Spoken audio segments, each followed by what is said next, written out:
Parents మెచ్చిన university సంకల్ Chand Patel university, Gujarat.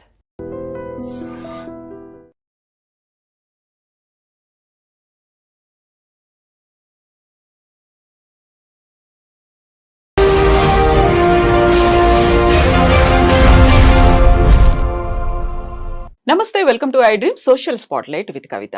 Make America great again అనే నినాదంతో అమెరికా అధ్యక్షుడిగా పగ్గాలు చేపట్టినటువంటి డొనాల్డ్ ట్రంప్ అక్కడున్నటువంటి టెక్ సంస్థలకు కూడా దేశభక్తి పెంచుకోవాలని చెప్పారు. అమెరికాలో సబ్సిడీలు తీసుకుంటూనే విదేశాల్లో కంపెనీలు పెడుతున్నారు, ఇండియన్స్ ని హైర్ చేసుకుంటున్నారు. అది కాదు కావాల్సింది, ఫస్ట్ అమెరికన్లకి ప్రాధాన్యత ఇవ్వాలి అని చెప్పారు.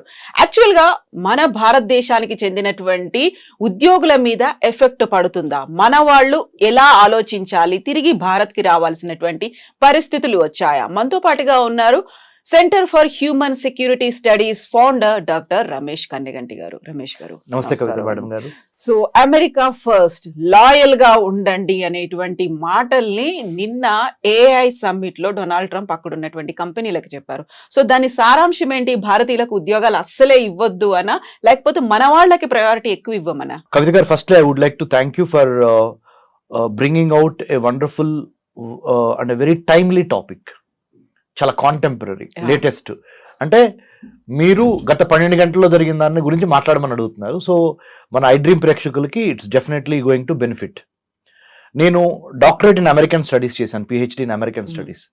ఆ మాట ఎందుకు చెబుతున్నానంటే, American government politics, foreign affairs నిశితంగా పరిశీలిస్తా అక్కడ డొనాల్డ్ ట్రంప్ తీసుకున్న నిర్ణయాలు భారతదేశం మీద కానీ, ప్రపంచ రాజకీయాలు, ప్రపంచ వర్తక వాణిజ్య వ్యాపారాల మీద ఏ విధంగా ప్రభావితం చూపిస్తవి అనే దాని మీద మాట్లాడేందుకు నాకు ఒక డాక్టరేట్ ఇన్ అమెరికన్ స్టడీస్ ఉంది. కాబట్టి మా అబ్జర్వేషన్స్ చాలా వరకు సైంటిఫిక్ గాను టు ద రియాలిటీ ఉంటాయి. మీరు అడిగిన ప్రశ్నకి నా సమాధానం నెంబర్ 1 ఏంటంటే, డొనాల్డ్ ట్రంప్ నిన్న ఏ యాక్షన్ ప్లాన్ ని విడుదల చేస్తా కృత్రిమ మేధస్సుతో ఏ విధంగా సంపద సృష్టి చేయాలి అనేది నెంబర్ 1 లక్ష్యం. దాంట్లో భాగంగా let's make America great again, MAGA MAGA, make America great again అని డొనాల్డ్ ట్రంప్ ఎలక్షన్ నినాదంతో ఎలక్షన్ గెలిచారు. 100% డొనాల్డ్ ట్రంప్ ఒక విధంగా చూస్తే he so right. He has to satisfy the people whom they have invested faith in Donald Trump. ఎవరైతే America యొక్క బాగోగులు కోరుకుంటారో వాళ్ళకే అమెరికా యొక్క అధ్యక్ష భవనంలో కూర్చునే అర్హత ఉంటుంది అనే ఒక ఫార్ములాకి డొనాల్డ్ ట్రంప్ 100% న్యాయం చేస్తున్నాడు. ఆ విధంగా చూస్తే ముఖ్యంగా అమెరికాలో పుట్టి పెరిగిన అమెరికన్స్కి ఎక్కువ అవకాశాలు ఇవ్వండి. మీరు గూగుల్ కానీ, మైక్రోసాఫ్ట్ కానీ, ఇన్ఫోసిస్ కానీ, లేకపోతే యాపిల్ కానీ, లేకపోతే any name big company you name, or Microsoft కానీ, any big company you name, he's appealing to all the CEOs of those AI companies. NVIDIA is a very big AI company, artificial intelligence company, NVIDIA యొక్క gross domestic అంటే NVIDIA యొక్క ఆదాయము మన దేశానికి సంబంధించిన ఆదాయంతో అంటే జీడిపిలు 2 మ్యాచ్ అవుతాయి. అంటే ఒక మల్టీనేషనల్ కంపెనీ అయిన NVIDIA AI వాటి యొక్క జీడిపి అంటే వాటి యొక్క టోటల్ ఇన్కమ్ ఆర్ రెవెన్యూ అనండి, ఈక్వలెంట్ టు ఇండియాస్ $3 trillion. మన భారతదేశానికి $3 trillion, $3.5-4 trillion మధ్య మనం ఉంటే, NVIDIA అనే ఒక AI కంపెనీ, చిప్ మేకింగ్ అని ఏఐలో ఉన్న కంపెనీకి ఉన్న total assets $3.5 trillion. What I'm talking? A corporate companies money is equivalent to a country's, the most populous country's gross domestic product 2 ఈక్వల్గా ఉన్నాయి. ఇలాంటి తరుణంలో ఆయన ఏమంటున్నారు, అమెరికన్స్కి మాత్రమే ఫస్ట్ ప్రయారిటీ ఇవ్వండి, అటు చైనాకి ఇవ్వద్దు, ఇటు ఇండియాకి ఇవ్వద్దు. మన ఫ్యాక్టరీ అమెరికా ఫ్యాక్టరీలు తీసుకెళ్లి చైనాలో పెట్టద్దు, చైనా వాళ్ళకి ఎక్కువ భాగస్వామ్యం ఇవ్వద్దు, ముందల మన అమెరికన్స్ని పట్టించుకోండి. అలానే సైన్స్, టెక్నాలజీ, ఇంజనీరింగ్, మ్యాథమెటిక్స్, మెడిసిన్లో నెంబర్ 1 అయిన ఇండియన్స్ని కూడా ఎక్కువ హైర్ చేసుకోవద్దు. ముఖ్యంగా అమెరికా వాళ్ళని ఫస్ట్ హైర్ చేసుకోండి. అమెరికా అంటే అక్కడ what does he mean? Anglo Saxon, America Born, యుఎస్లో పుట్టి పెరిగిన వాళ్ళకి మొదటి ప్రాధాన్యత ఇవ్వండి. ఇంతవరకు డొనాల్డ్ ట్రంప్ ఇది ఒక వాదన, ఇది correct. Yes, I also endorse what Donald Trump said. But at the same time Donald Trump చెప్పినంత మాత్రాన NVIDIA కానీ, మైక్రోసాఫ్ట్ కానీ, ఇన్ఫోసిస్ కానీ, గూగుల్ కానీ, మెటా కానీ, ఈ కంపెనీలు ఏవి డొనాల్డ్ ట్రంప్ మాట వినవు. ఎవరైతే వాళ్ళకి టాలెంట్ ఉందో, ఎవరికైతే వాళ్ళకి ఎటువంటి టాలెంట్ అవసరమో ఆ టాలెంట్నే తీసుకుంటారు. ఎటువంటి టాలెంట్ అవసరము అంటే ఇండియన్ టాలెంట్ అవసరము. ఎందుకంటే సైన్స్, టెక్నాలజీ, ఇంజనీరింగ్, మ్యాథమెటిక్, మెడిసిన్లో ఇండియాని మించిన తురుముకాను ఈ రోజున 2025 అంటే పరిస్థితులు మారచ్చు. వాళ్ళ బళ్ళు అవుతాయి, బళ్ళు వాళ్ళు అవుతాయి. That's a different thing. That's a different ball game altogether. But as of now, today, as I am talking to you in Hyderabad, iDream Studios, on 25th of July 2025, ఇండియాని మించిన science, technology, engineering, mathematics, medicine లాంటి brain power ఇప్పటికిప్పుడు over night ఎవరి దగ్గర లేదు. That's why Donald Trump చెప్పింది ఆయన రెటరిక్గా మాత్రమే మిగిలిపోద్ది, కానీ రియాలిటీలో పప్పులు ఉడకవు. ఆయన చెప్పింది ఎవరు పట్టించుకునే పరిస్థితి లేదు. ఈ విధంగా చూసినప్పుడు Donald Trump will not be taken seriously by all these multinational companies in the United states because they can't do away with talent over night. Talent is abundantly available from Indian brains. So we rule the roost. మనల్ని ఎవరు replace చేసేవాళ్ళు, ఎవడరా మనల్ని ఆపేది అనే యాటిట్యూడ్లో మనం ఉన్నాం. అయితే మన మేధో సంపత్తి అంతా ఇక్కడ నుంచి తరలిపోతోంది. అమెరికాలోనో ఇంకో దేశంలోనో అక్కడ కావాల్సినటువంటి వనరులని డెవలప్ చేయడంలో మనమే ప్రముఖ పాత్ర వహిస్తున్నాము అనేటువంటి భావనతో వాళ్ళని మళ్ళీ మన భారతదేశంలో పెట్టుబడులు పెట్టండి అనేటువంటి ఒక మాటని ప్రధానమంత్రి నరేంద్ర మోదీ కూడా పదే పదే చెప్తూ ఉన్నారు. కరెక్ట్గా అక్కడ ఉన్న వాళ్ళని మన దగ్గర పెట్టుబడులు పెట్టమంటున్నారు. ఇప్పుడు ట్రంప్ కూడా అదే మాట చెప్తున్నారు, మన వాళ్ళు వెళ్ళి విదేశాల్లో పెట్టుబడులు పెడుతున్నారు, అలా పెట్టడానికి వీల్లేదు. సో దాని మీద విపరీతమైనటువంటి సుంకాలు నేను విధిస్తాను అంటే ఇండైరెక్ట్ గా మనం ఏదైతే కోరుకుంటున్నామో అదే మాట కాదు అనేది చెప్తున్నారు ఆయన. మనం సంస్కృతి సంప్రదాయాల గురించి మాట్లాడుతూ ఉంటాం కదా, యద్భావం తద్భవతి, okay, as you sow so you reap. Donald Trump ఏమి సో చేశాడు అంటే, ఏమి నాటాడు? Make America great again. అంటే అమెరికా యొక్క లాస్ట్ గ్లోరీని మళ్ళీ రీక్లెయిమ్ చేద్దాము. ప్రధానమంత్రి మోడీ గారు ఏం కోరుతున్నారు? అఖండ భారత్. అంటే భారతదేశం కోల్పోయిన ఆ గ్లోరీ ఉందే, ఒకప్పుడు మణులు, మాణిక్యాలు, రత్నాలు రోడ్డు మీద పోసి, వీధుల్లో పోసి అమ్మేవాళ్ళు. శ్రీకృష్ణదేవరాయల టైం కానీ, అక్బర్ టైం కానీ అంటాం కదా మనం. చాలా మన కథల్లో, మన చరిత్రలో, మన హిస్టరీలో చాలా రత్నాలసీమ, రాయలసీమ, రత్నాలసీమ ఇవన్నీ ఉండేవి కదా. మళ్ళీ ఆ గ్లోరీని గెయిన్ చేయమని ఎవరు అడుగుతున్నారు? ఆ గ్లోరీని మళ్ళీ రీక్లెయిమ్ చేయమని ప్రధానమంత్రి నరేంద్ర మోడీ గారు అడుగుతున్నారు. తప్పేమనుందా? భారతదేశం నుంచి చూసినప్పుడు ప్రధానమంత్రి నరేంద్ర మోడీ గారు చెప్పిన మాట తప్పు లేదు.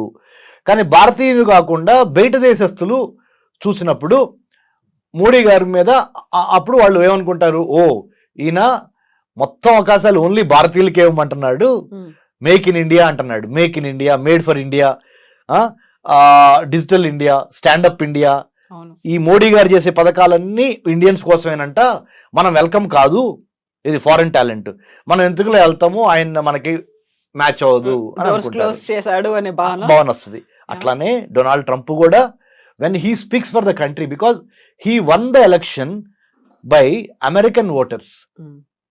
అమెరికా యొక్క ఓటు హక్కును ఉపయోగించుకొని, అమెరికాలో పుట్టి అమెరికాలో పెరిగి ఓటు హక్కు ఉపయోగించుకొని అమెరికా అధ్యక్షుడైన ఆయన ఆబ్వియస్లీ ఫస్ట్ ప్రిఫరెన్స్ అమెరికాకే ఇస్తాడు. సో దాంట్లో మనం ఆశ్చర్యపోవాల్సిన అవసరం కానీ, దాన్ని ఒక వివాదాస్పదంగా చూడాల్సిన అవసరం కానీ లేదు.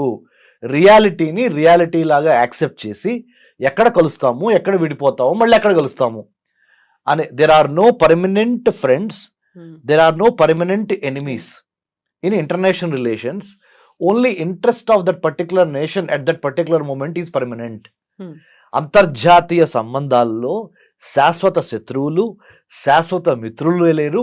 ఆ దేశ ప్రయోజనాలే శాశ్వతంగా ఆ దేశాధ్యక్షుడు పనిచేస్తాడు దానికోసం. ఇప్పుడు దేశభక్తి పెంచుకోవాలి, లాయల్ గా ఉండాలి, జాతీయవాదాన్ని పెంచుకోండి అనేది వాళ్ళ స్వార్థంగా చూడాలా, లేకుంటే నిజంగానే అమెరికా ఏదైతే ఆ గ్లోరీని పోగొట్టుకుందో దానికోసం మళ్ళీ మనం చేయాలి? ఇప్పుడు నా టెన్యూర్ లో ఇలా జరగనివ్వను అనే ఒక మాట చాలా గట్టిగా చెప్తున్నారు ఆయన.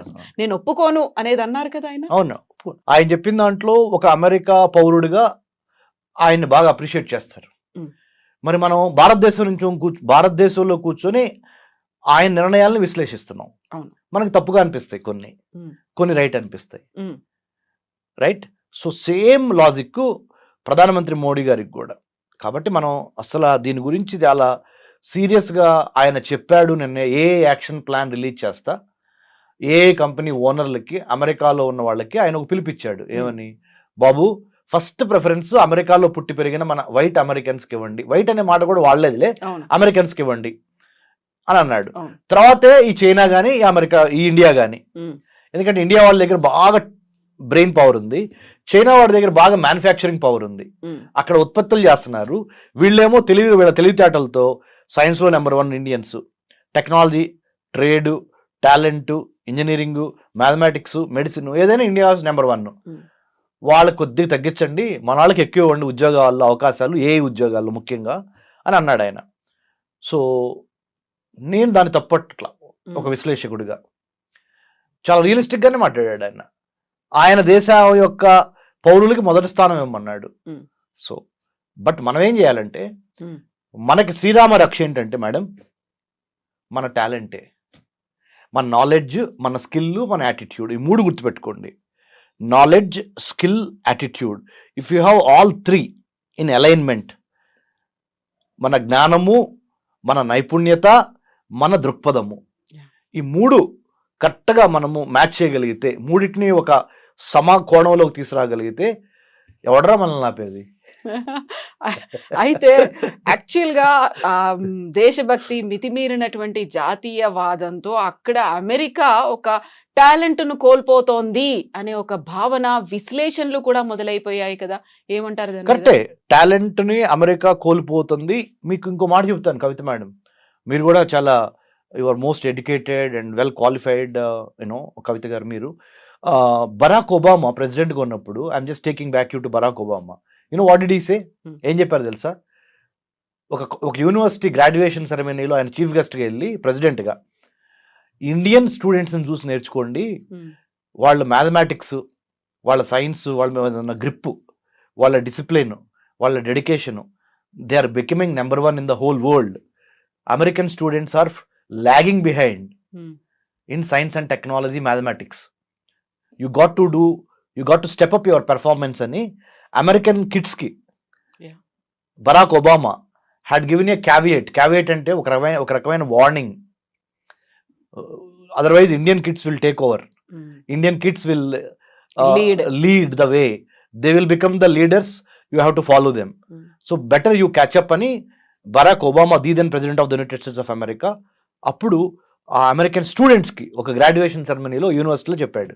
So what I'm trying to tell is, మన ఇంటెంట్ అంటే మన ఉద్దేశం, మన కంటెంట్ అంటే మన దగ్గర ఉన్న సబ్జెక్టు, మన క్యారెక్టరు, మన వ్యక్తిత్వం, మన ఇంటెంట్, కంటెంట్ అండ్ క్యారెక్టర్, ఈ 3, మన నాలెడ్జ్, మన స్కిల్, మన యాటిట్యూడ్, ఈ 6 పాయింట్స్ నెంబర్ 1గా భారతదేశాన్ని రానున్న రోజుల్లో కూడా దిగ్విజయంగా నిలబెట్టగలిగిన సత్తా ఈ 6 పాయింట్స్కి మాత్రమే ఉంది.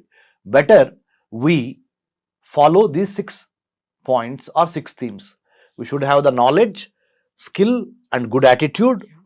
We should have the right kind of intent and uddesam, right kind of content and subject, right kind of character and వ్యక్తిత్వం. ఈ అలైన్మెంట్ జరిగినప్పుడు ప్రపంచంలో, విశ్వంలో ఉన్న పంచభూతాలు మొత్తం మనకు సహకరించి భారత్ని నెంబర్ 1గా తీసుకెళ్తవి. భారత్ అంటే ఒక చిన్న అబ్రివేషన్ చెప్తాను మేడం, ఎందుకంటే మన ఐ డ్రీమ్ ప్రేక్షకులు చాలా స్మార్ట్గా మన ఇంటర్వ్యూని అప్రిషియేట్ చేయాలంటే చెప్పనా మేడం? భారత్, BHARAT, భారత్ అంటే building a harmonious and audacious Raj to advance technology, to advance trade, to advance tourism, to advance talent and to decimate, destroy terrorism. Zero tolerance towards terrorism. అంటే building a harmonious and audacious, అంటే harmonious అంటే అందరితో కలిసి పనిచేయాలి, audacious అంటే ధైర్యంగా ఉండాలి. Building a harmonious and audacious Raj అంటే తెలుసు కదా, రాజ్యము.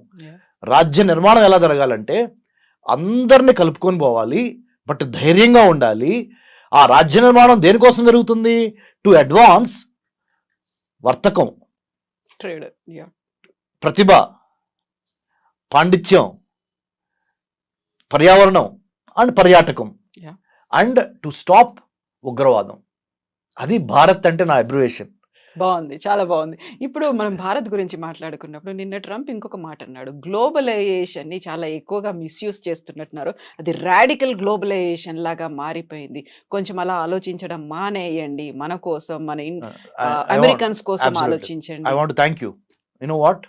Again, you pulled me back to the second core principle of what Trump spoke. మీ యొక్క టాలెంట్ బయటపడుతుంది మేడం, యాజ్ ఎ యాంకర్ గా, యాజ్ ఎ హోస్ట్ గా. Thank you. Seriously, first point ఏమో ఆయన మాట్లాడింది చెప్పారు. సెకండ్ పాయింట్ మీరు ఏం చెప్పారు? ఆయన స్పీచ్ లో రెండో అంశం. మొదటి పాయింట్ ఏంటి? ఏఐ యాక్షన్ ప్లాన్ లో ఆయన రిలీజ్ చేస్తా, Hmm. ఏఐ కంపెనీలకి ఆయన ఒక మెసేజ్ చెప్పాడు, give more opportunities to local Americans Yeah. Rather than the Chinese or Indians. Second point ఏం చెప్పారు? రాడికల్ గ్లోబలైజేషన్ లో భాగంగా మనం ఎక్కువగా బయటికి చూస్తున్నాము, Hmm. ఉన్న వాళ్ళని అయిన వాళ్ళకేమో ఆకుల్లో పెడుతున్నాము, కాని వాళ్ళకేమో కంచాల్లో పెడుతున్నాం. ఎలా ఉంది నా తెలుగు? బాగుంది, Huh? బాగుందా? చాలా బాగుంది. అయిన వాళ్ళకేమో ఆకుల్లో పెడుతున్నాం, కాని వాళ్ళకేమో కంచాల్లో పెడుతున్నాం. అంటే ఆయన ఉద్దేశం ఏంటంటే, అయిన వాళ్ళు ఎవరు ఇక్కడ? ఆయన ఉద్దేశం ప్రకారం Americans, అమెరికాలో native, పుట్టి పెరిగిన లోకల్ లోకల్ అమెరికన్స్, వాళ్ళకేమో ఆకులు వేసి పెడుతున్నాం, ఇస్త్రాకులు, అవి కూడా చిరిగిన ఇస్త్రాకులు. కాని వాళ్ళు ఎవరు అంటే, ఇటు అమెరికా, ఇటు చైనా వాళ్ళు, ఇటు ఇండియా వాళ్ళు మన వాళ్ళు కాదు. అంటే ఆయన ఉద్దేశం అమెరికా ప్రాస్పెక్టివ్ ప్రకారం. వాళ్ళకేమో కంచాల్లో పెడుతున్నాం, అంటే మంచి మంచి వెండి పళ్ళలో వాళ్ళకి భోజనం పెడుతున్నాం. In other words, you are doling out millions of dollars worth of projects on artificial intelligence, blockchain, IoT, big data, 5G, 6G or metaverse in the form of big projects. You are doling out to either Chinese or Indians. Don't do that. That's a strategic mistake. వ్యూహాత్మకంగా long term లో అమెరికాలో చాలా నిరుద్యోగం పెరుగుద్ది, అశాంతి వచ్చింది. కాబట్టి దయచేసి అమెరికాలో ఉన్న అమెరికన్స్ కి ఫస్ట్ అవకాశాలు ఇవ్వండి అని ట్రంప్ ఈ రాడికల్ గ్లోబలైజేషన్ కి అగేన్స్ట్ గా అన్నాడు. అంటే ఏంటి రాడికల్ గ్లోబలైజేషన్ అంటే? గ్లోబలైజేషన్ అంటే అర్థం ఏంటి? ప్రపంచీకరణ. ప్రపంచీకరణ అర్థం అంటే ఏంటి? ఎక్కువ టాలెంట్ ఎక్కడ ఉంటే వాళ్ళని పిలిచి వాడుకోవటం, వాళ్ళతో వ్యాపారం చేయటం, గేట్లు ఏమి ఉండవు. రాడికల్ గ్లోబలైజేషన్ అనే మాట ఎందుకు వాడాడంటే, శృతి మించి మరీ ఎక్కువగా మీరు ప్రపంచానికి సంబంధించిన వాళ్ళందరినీ పిలుస్తున్నారు, మన వాళ్ళని తప్పితే, అంటే అమెరికన్స్ తప్పితే. సో ఆ రాడికల్ గ్లోబలైజేషన్ అంతొద్దు, లోకల్స్ని బాగా ఎక్కువ అవకాశాలు ఇవ్వండి, లేకపోతే మళ్ళీ నేను ఎలక్షన్ రిపబ్లికన్ పార్టీ ఎలక్షన్ గెలవదని ఇండైరెక్ట్గా చెబుతున్నాను. ఎందుకంటే ఈయన ఎదురు గెలవలేడు, ఓన్లీ టూ టర్మ్స్ అయిపోయింది కదా. మళ్ళీ ఇంకోటి ఏంటి, ఈయనకు ఒక మొగుడు తయారయ్యాడు. ఆ మొగుడు ఎవరు? Elon Musk. అమెరికాని ఒక పార్టీ పెట్టి ఛాలెంజ్ చేస్తున్నాడు. సో ఇలాంటి పరిస్థితుల్లో ట్రంప్ అంటే, మనం దేన్నైనా మేడం టెక్స్ట్ ఏం మాట్లాడాడు, కాంటెక్స్ట్ ఏ కాంటెక్స్ట్లో ఆ టెక్స్ట్ మాట్లాడాడు అనేది చాలా ఇంపార్టెంట్. ఆ కాంటెక్స్ట్ ఏంటి? ఏఐలో నెంబర్ 1 ఉన్న కంపెనీలందరూ ఓ చోట కూర్చున్నారు, ప్రపంచంలో కుబేర్లు అందరూ ఓ చోట కూర్చున్నారు. ఆ కాంటెక్స్ట్లో అమెరికాకు సంబంధించిన కుబేర్లు, అమెరికాకు సంబంధించిన ఏఐ కంపెనీలు, అమెరికా ఏ యాక్షన్ ప్లాన్ విడుదల చేసే సందర్భం, ఆ కాంటెక్స్ట్లో ఈ టెక్స్ట్ కరెక్ట్గా మాట్లాడాడు. సో మనం వాళ్ళ గురించి వాళ్ళు ఆలోచించుకుంటున్నారు అని మనం అనుకుంటే సరిపోతుంది అంతే, నథింగ్ టు వర్రీ. మన ఏ జాబులు ఎక్కడికి పోవు. ఎందుకంటే చెప్పనా, ప్రైవేట్ కంపెనీలు ఎప్పుడు ప్రాఫిట్ మోటివ్తోనే ఉంటాయి, కానీ ప్రెసిడెంట్ ట్రంప్ చెప్పాడు కదా అని ఇండియన్స్ని తీసుకోవటం మానివేయవు. అంటే అక్కడ లాబింగ్ కావచ్చు, ప్రెషర్ అనేది అప్లై చేస్తాయంటారా? అంటే మేడం, మార్కెట్లో రెండు అంశాలు మేడం, డిమాండ్, సప్లై. అవును, ఎంత డిమాండ్ ఉంది, సప్లై ఎక్కడి నుంచి ఉంది. ఏఐకి బాగా డిమాండ్ ఉంది, దానికి సంబంధించిన సప్లై ఎక్కడి నుంచి ఉంది? ఇండియా నుంచి మాత్రమే ఉంది. ఎందుకు ఉంది అంటే, ఇండియన్ స్టూడెంట్స్లో ఉన్న డిసిప్లిన్ కానీ, డిటర్మినేషన్ కానీ, talent in science, technology, engineering కానీ, ఇవన్నిటిని ఓవర్ నైట్ ఏ దేశము క్రియేట్ చేయలేదు. Rome cannot be built over night.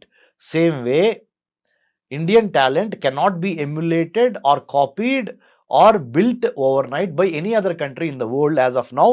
But as having said that, I would also like to say, change is the only permanent thing. Yeah. So rep marchadi, I am not saying Indians will always be top, no. As of now today, if we have the complacency factor, మనలో గనక బద్ధకం పెరిగింది అనుకో, వేరే వాడు వచ్చి occupy చేస్తాడు ఆ స్పేస్ని. So we should never be lethargic or complacent. We should always be on our toes, ready to take the fight, and then take over the science, technology, engineering, mathematics లో నెంబర్ 1 గా ఉంటే చచ్చినట్టు ఏ company అయినా మనల్ని hire చేయాల్సిన పరిస్థితులు create చేయండి, అనివార్య పరిస్థితులు క్రియేట్ చేయండి. If you can never catch or chase butterflies, better you build a beautiful garden so that butterflies will come and take rest or play in your garden. So true. Thank you so much Ramesh garu. Thank you, usual గా చాలా clear గా చెప్పారు with simple words. Thank you so much. Jai Hind madam. నిజంగా ప్రస్తుతం ఉన్నటువంటి సమాజం దేనికి priority ఇస్తుంది? ఆర్థిక సంబంధాల చుట్టూ మాత్రమే తిరుగుతోంది. మళ్ళీ ఎన్నికలంగానే చాలా విరక్తి కలుగుతాం. మంచి అనిపిస్తుంది కదా, లేడీస్ కూడా ఛాలెంజింగ్ జాబ్స్ చేసినప్పుడు చాలా బాగుంటది. ఫుడ్ డెలివరీ ఇవ్వటానికి వెళ్ళినటువంటి డెలివరీ బాయ్ అనిల్ పై కళ్ళ ముందు